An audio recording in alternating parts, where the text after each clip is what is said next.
Well. Hope everyone's having a good day today. I'm on my way to Pima Community College to take a reading assessment test to make sure that I'm not a complete freaking moron before they let me into this EMT course. So it should be a piece of cake, you know. Read a bunch of things, which ones are the adjectives, which ones are the nouns, which ones are the verbs. Make sure your comprehension, you know, your reading comprehension's there, all that good stuff. But man, like, it totally makes sense to me why it's kind of a strenuous and, you know, semi-difficult process to get into this school. One, they only accept 24 people per class because they have to have a student to teacher ratio for it. But then you have to do all these things, like you have to get a fingerprint card to make sure you're not, you know, a mass murderer. You do background checks. I had to go get like 4 shots last week. One of them I'm actually allergic to, so I have to figure out if they're still gonna let me do the class, which if they didn't, it's really gonna suck, without that shot. I'm going, fuck you. And if I do have to get it, I think what's going to happen, since I was allergic to it when I was a kid, is I am just going to have to take a shot and then be like, hey, guess what happens? I'm allergic to this, I think, so you might want to get an EpiPen because I might die. But, you know, I got to do what I got to do to get in the class, and it should only be required to get this thing one time. Now, the other thing you have to do is you have to like register with the national registry, and then you have to take a test and register with the state level registry, which, you know, it makes sense, seeing how, you know, I didn't think about it like this, but literally you're gonna have people's lives in your hands at certain times. So it's just been a long, drawn out process, and then you know, it won't start until about 2 months from now, which is just eating me alive, because that's all this waiting and worrying, and did I do this, did I do that, is the class gonna fill up, is the class not gonna fill up? Like I'm just a guy that when I want to do something, I want to go and do it and just get started and get it done, not this whole let's wait 2, 3, 4 weeks, you know, or even like now 2 months to get it done. So, but I'll keep you guys posted on it, on how things are going with it, because I mean, if everything does work out, it's going to be a huge part of my life. So of course it's going to end up being in the vlogs. So it'll be something interesting for you guys and something interesting for me to see. Man, so it's been like 6 years? Yeah, like 6 years since I've taken like any sort of real official test, and this one was a reading test, and it's like the way they word these things is so stupid. Like, they make 2 answers just completely wrong, and you mean, unless you're an idiot, you realize that, and then they make 2 answers that are like so close to each other that you're sitting there and you're like, well, what the like, it could be this or it could be that. They're almost the exact same freaking thing, you know? And it's like, why can't you just make it to where if you know the material, you know the material, you don't have to try to trick people into getting a shitty score, you know? And I forgot that, like, that's what it is like sometimes, you know, with tests, the way they have them worded. Like, they want to set you up for failure. And I feel bad for people that, like, school's always been kind of easy for me, but I feel bad for people that, like, you know, school's not easy for them. They have to really try, and even when they do try, they're, you know, it's still really hard for them. And when you set up tests like that, you can discourage people so bad and so quick, and that they don't even take a chance. And I don't think that's right. Good God, it's windy. I don't think that's right. You know, you're purposely trying to screw people over with a test, you know. And this is, I mean, these are just entrance tests, so these aren't even like something that you should have studied for or something like that. Like, you're basically making it so difficult for someone to pursue a higher education that to me, I just think it's wrong. So, but I mean, anyways, I got what I needed. I passed. It's just when you're sitting there looking at it, you're just like, God damn. And it also doesn't help that where they put me, it's this huge computer room, right? Let's say probably 20 to 30 computers in this room. There's me and one other chick, and she's hot as hell, and you put me right in front of her. So it's like you're sitting there trying to concentrate, and like she'll stand up and like kind of move around for a minute or something, or look up, and like she's freaking gorgeous, and so it just goes right to her, and it's like, wait, like what? I'm trying to read like it's like this 2-page thing and do a reading comprehension test on it, and it fucks me all up, and I gotta restart. And it's like, God, you guys are really trying, really fucking with me right now. Anyways, oh man. But now I found out I gotta go back for 2 more tests because I'm a first-time college student. So I'll be back here the next 2 fucking days on my lunch break taking tests, which should be great. Anyways, I'll keep you guys posted on it. So here's a little story that I wanted to tell you guys of just like kind of a funny experience I had back in the day. So back in the day, I used to smoke a lot of weed, like an ungodly amount of weed.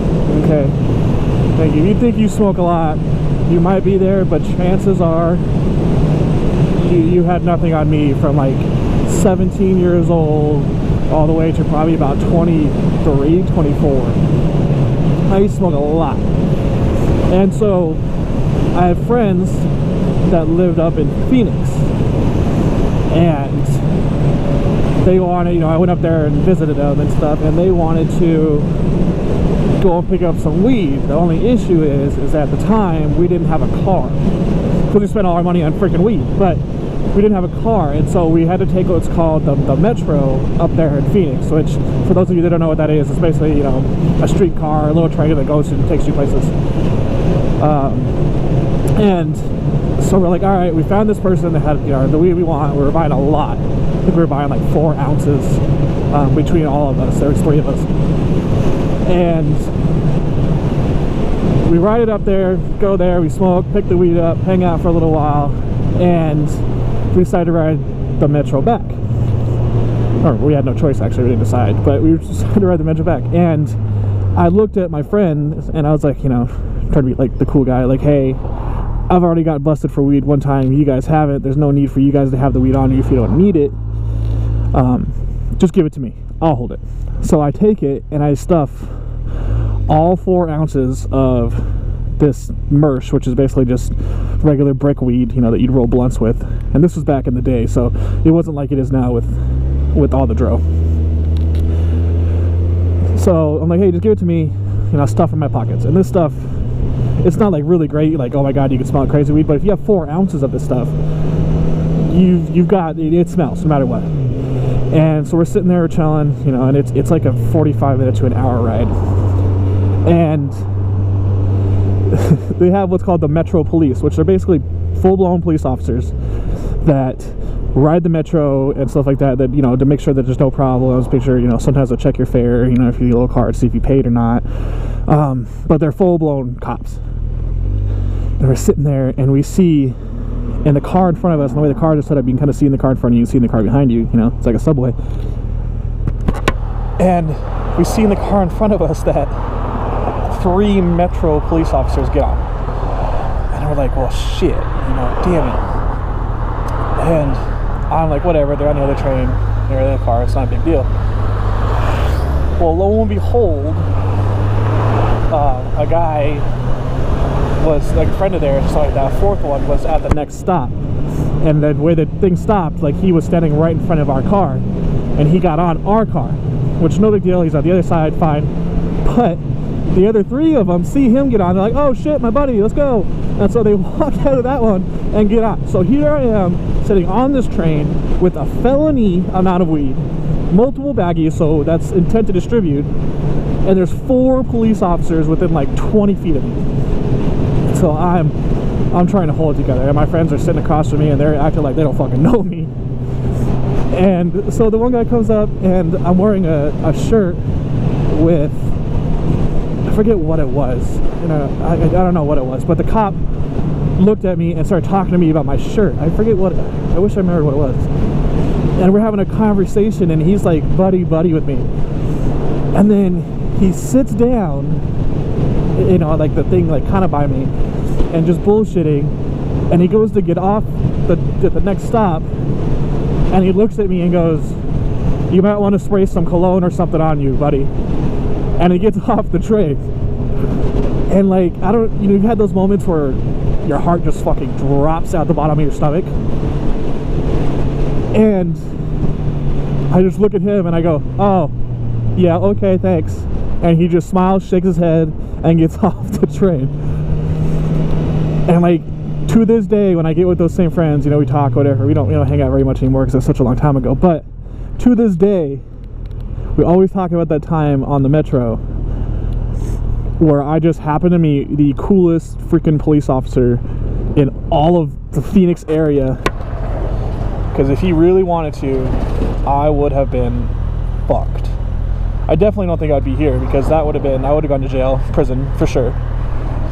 So, but it's just one of those times where it's like, thank you, Lord baby Jesus, for not screwing me over on that one. Oh man, good times, good times. I'm a nurse, and I went into work one day, and they said to me, "Oh my God, aren't you froze? Your face is purple." I said, "That's not the only thing that's purple." You know what I did, honey? I had 3 bikes, and the last one with a 6 500. Beautiful. I had a dry shaft, and a woman. I was going this way. I had a stop sign here. She was coming this way. She had a stop sign, and she didn't stop. And boy, I let her have it. Oh. I went over to the motorcycle shop and had 2 12-volt horns put on the handlebars. And boy, you hit that horn, it sounds like a Mack truck. You gotta watch out, man. That's why I have a camera and everything, because people are crazy. They're crazy. Really do. Yeah. But you gotta be safe, you know. I had a kid in Buffalo. I was on duty there at the hospital, and they called me to come to the ER. And I went down. There was a young kid. His father and mother were there. And he was dead. Yep. And his legs, no matter where you picked it up, it went like this. He completely crushed. You can't. I'll ride till I can't anymore. You know, that's the way it is. I will. You have a good one. Okay. We'll see you later. Thank you. I appreciate it. I like your bike. Thank you. Appreciate it. It's a Z800 Kawasaki. Oh, okay. I like the green tires. Yeah, it used to have more green, but I took it off. Oh, really? Yeah. Good stuff. Have a good one. You too. Yeah, my wife has a Gixxer 600. Those are nice. Yeah, it's Suzuki. Yeah, they're nice. We'll see you later. See? Everybody loves Hef. I mean, come on. You know, come on. What's there not to love? It's just, you know, older ladies that have stories, especially her talking about people, you know, back in the day where she used to ride and stuff. I always have time for stuff like that, no matter what. Because, you know, once you get to be that age, man, there's no going back anymore. So, good times. Good times that I have to share with you guys.